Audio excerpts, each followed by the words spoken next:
بسم اللہ الرحمن الرحیم۔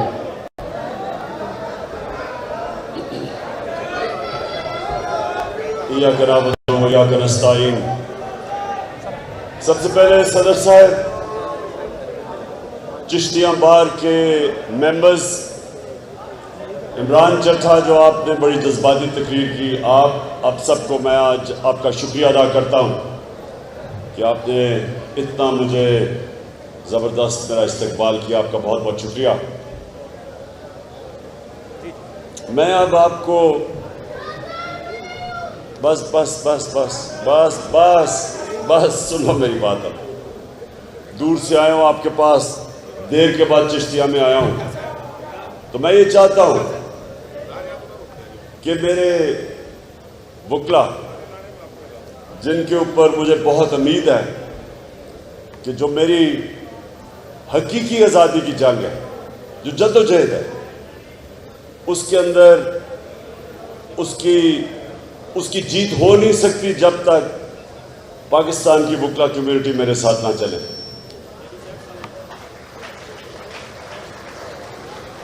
ہم نے ابھی نعرے لگائے کہ پاکستان کا مطلب کیا تھا۔ اب ہم سب کو ایک چیز سمجھنی ہے کہ لا الہ الا اللہ ایک دعویٰ ہے آزادی کا۔ جب آپ یہ دعویٰ کرتے ہیں اللہ کے سامنے کہ تیرے سوا کوئی خدا نہیں، تو اصل میں آپ ایک اپنی آزادی کا دعویٰ کرتے ہیں۔ اور میں نے بڑی کوشش کی کہ لوگوں کو سمجھ آئے کہ مدینہ کی ریاست ایک دنیا کی تاریخ کا کتنا بڑا انقلاب تھا۔ اس کو ہمارے نوجوان، اسکول کے بچے اسٹڈی کریں کہ وہ کیسے انسان بدل گئے تھے۔ دیکھیں، ایک قرآن کی آیت ہے، اللہ کہتا ہے کہ میں کبھی کسی قوم کی حالت نہیں بدلتا جب تک وہ قوم خود اپنی حالت بدلنے کی کوشش نہ کرے۔ انسانی معاشرہ جو ہے وہ بدلتا تب ہے جب وہ انسان فیصلہ کرے کہ ہم نے اپنی حالت بدل لی، نہیں تو اللہ ویسے ہی رکھتا ہے۔ واضح ہے قرآن کی آیت میں کہ کوئی تبدیلی نہیں آئے گی۔ آپ جتنی مرضی جا کے نمازیں پڑھیں، حج پہ جائیں۔ جب میں گیا ہوں مکہ مدینہ، سب سے زیادہ مجھے پاکستانی ملے ہیں وہاں۔ آپ آزما کے دیکھ لیں، سب سے زیادہ، ایک خاموشیاں، سب سے زیادہ آپ کو وہ پاکستانی ملیں گے۔ لیکن حالت بدلتی نہیں ہے ملک کی۔ مقروض ہوا ملک قرضوں میں اور گرتا جا رہا ہے۔ ملک کے بڑے بڑے ڈاکو پر بیٹھے ہوئے ہیں، قانون ہے نہیں، انصاف ہے نہیں۔ کیسے انصاف ہو اگر بڑے بڑے مجرم آپ کے اوپر آ کے بیٹھ جائیں جنہوں نے کھل کے ملک کو لوٹا ہوا ہے؟ وہ معاشرہ کیسے آگے بڑھ سکتا ہے؟ کیونکہ جب تک ہم یہ فیصلہ نہیں کریں گے کہ ہم اپنی حالت بدلنا چاہتے ہیں، اور لا الہ الا اللہ دعویٰ ہے اللہ سے کہ اللہ میں تیرے سوا کسی کو خدا نہیں مانتا، اس کا آگے چلے جائیں کہ میں جب بھی میں اپنے ضمیر کا سودا کرتا ہوں، میرے ضمیر کی قیمت لگ جاتی ہے، پیسے لے کے لوٹا ہو جاتا ہوں، خوف آ جاتا ہے، ایجنسی سے جو دھمکی مل گئی، میری جان نہ چلی جائے، میری نوکری نہ چلی جائے۔ یہ سب شرک ہے میری نظر میں، کیونکہ جب آپ رائے حق سے اترتے ہیں، کسی بھی بت کی پوجا کرتے ہوئے، چاہے وہ پیسے کا بت ہے، چاہے وہ خوف کا بت ہے، میری نظر میں وہ شرک ہے۔ سنیں،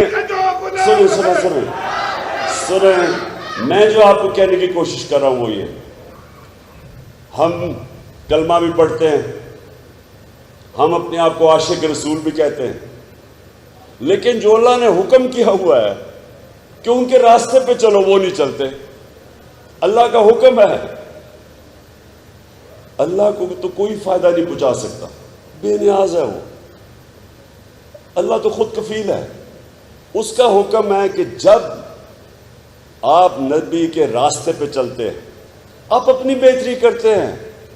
اور مدینہ کی ریاست میں یہ ہوا تھا کہ انہوں نے جب ان لوگوں نے نبی صلی اللہ علیہ وسلم کی سنت پہ جب وہ چلے تو وہ جن کی حیثیت ہی کوئی نہیں تھی انہوں نے دنیا کی امامت کی.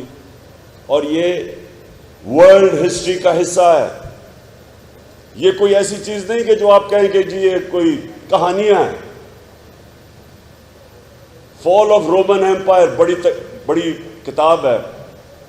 اس کے اندر پورا چیپٹر ہے کہ کیسے ایک انقلاب آیا اور ایک دم 2 سپر پاورز اس کے سامنے بیٹھ گئی. اور ہم یہاں مجھے افسوس سے کہنا پڑتا کہ ہمیں پاکستانیوں کو جو ملک ہی بنا تھا اسلام کے نام پہ اور نعرہ تھا کہ لا الہ الا اللہ, اور ہمیں وہ سمجھ ہی نہیں ہے اس انقلاب کی. اور یہی وجہ ہے. آپ اگر آج میرے سے پوچھیں کہ کیوں نہیں وہ ملک, ہمارا ملک آج ایک عظیم ترین ملک بنا. آج سے 50 سال پہلے 60s کے اندر مجھے یاد ہے یہ پاکستان کتنی تیزی سے ترقی کر رہا تھا. ہم تو اسکول میں تھے تب.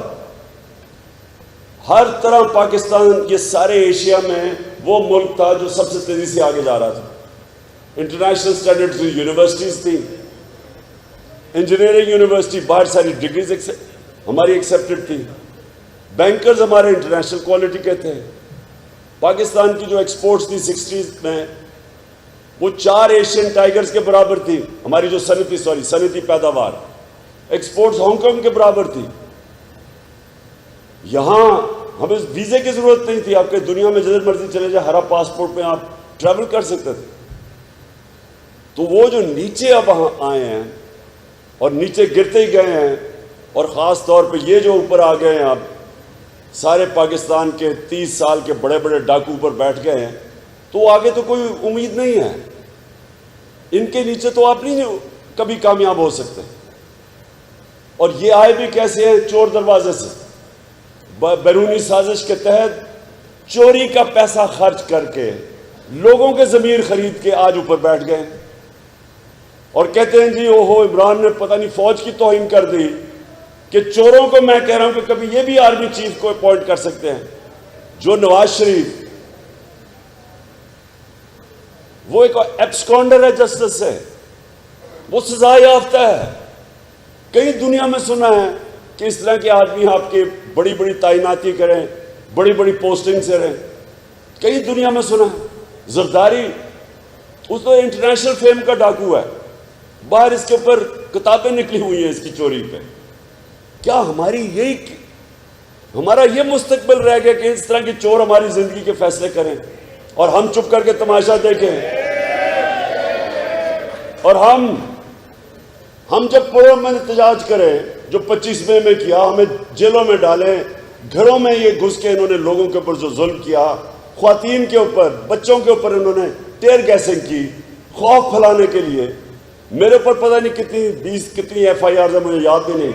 سب کے اوپر دہشت گردی کا پرچہ میرے پہ کیا. آپ یہ سوچیں کہ ساری دنیا میں مجھے کبھی اتنی پبلسٹی نہیں ملی دنیا میں. سارے فرنٹ پیج پہ گیا جی عمران خان کو دہشت گرد. کس چیز پہ؟ کہ میں یہ کہہ رہا تھا کہ کسٹوڈیل ٹارچر تھی. شہباز گل کو جیل میں ٹارچر کیا. میں کہہ رہا ہوں کہ جو ذمہ دار ہے ان کے خلاف لیگل ایکشن لیا جائے, اس کے اوپر دہشت گردی کا پرچہ کر. ہمیں جب دنیا میں بھیجا تو جو ہمارا آخرت میں امتحان ہوگا وہ ایک چیز پہ ہوگا کہ اللہ کہے گا کہ میں نے تمہیں یہ نعمتیں دی, میں نے تمہیں یہ نوازا, تم نے اپنے معاشرے کے لیے, انسانیت کے لیے کیا کیا؟ یہ ہے ہمارا امتحان. ہمارا جو آخرت میں امتحان وہ جو اللہ ہمیں نعمتیں دیتا ہے اس کے اوپر ہوگا. ایک عام میرا جو گھر میں کام کرنے والا ملازم ہے, اس کا بڑا کام امتحان ہے. وہ بیوی بچوں کے پیٹ پالے تو وہ پاس ہو جائے گا. آپ کے لیے اور مشکل ہوگا کیونکہ آپ کے لیے انصاف کو آپ نے اپہولڈ کرنا ہے.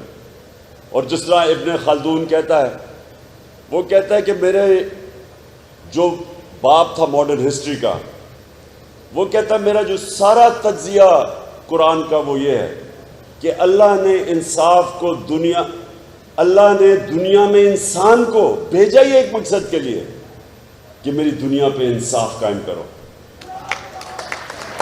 تو میں آپ سب کو یہ کہنا چاہتا ہوں کہ دیکھیں یہ آنے والا ایک ملک کا فیصلہ کن مرحلہ ہے. انگریزی میں کہتے ہیں ڈیفائننگ مومنٹ. فیصلہ ہوگا کہ ملک اب ادھر یا جائے گا یا ادھر جائے گا. آپ جب نماز میں اللہ سے مانگتے ہیں ایک ہی چیز کہ اللہ مجھے ان کے راستے پہ لگا جن کو تو نے نعمتیں بخشی, ان کے نہیں جو تباہی کے راستے پہ چلے گئے. یہ ہر وقت انسانیت کو یہ فیصلہ کرنا پڑتا ہے. آپ جب ایک اور قرآن کی آیت ہے کہ میری دنیا میں نکل کے دیکھو کتنی قومیں میں نے تباہ کی جو میرے حکم پہ نہیں چلی.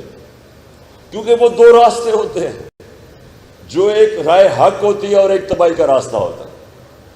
ایک وہ راستہ ہوتا ہے جدھر یہ سارے لوٹے اپنے ضمیر بیچ کے ایک گورنمنٹ گرائی انہوں نے پیسے لے کے, اور اگر اس طرح کے لوگ اوپر بیٹھ جائیں گے تو آگے تباہی ہے. کہ اٹھا کے دیکھ لیں کہ سویلائزیشن تو ختم ہی تب ہوتی ہے جب انصاف ختم ہو جاتا ہے. حضرت علی کا قول ہے کہ کفر کا نظام چل جائے گا لیکن ناانصافی اور ظلم کا نظام نہیں چل سکتا.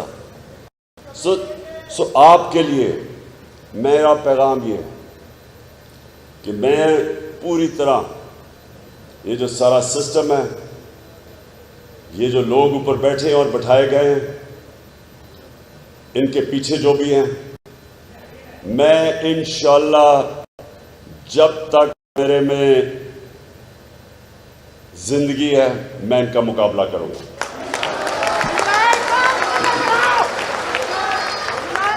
اور میں یہ چاہ رہا ہوں کہ آپ سب نے میری ٹیم بننا ہے, اور انشاءاللہ میں یہ بھی آپ کو بتا دوں کہ کبھی میں نے اپنی قوم میں یہ بیداری نہیں دیکھی, یہ شعور نہیں دیکھا جو آج میرے لوگوں میں ہے. کبھی نہیں میں نے یہ دیکھا. زندہ ہے بکلا, زندہ ہے بکلا, میرے دیش کے بکلا, پنجاب کے بکلا, چشتیہ کے بکلا.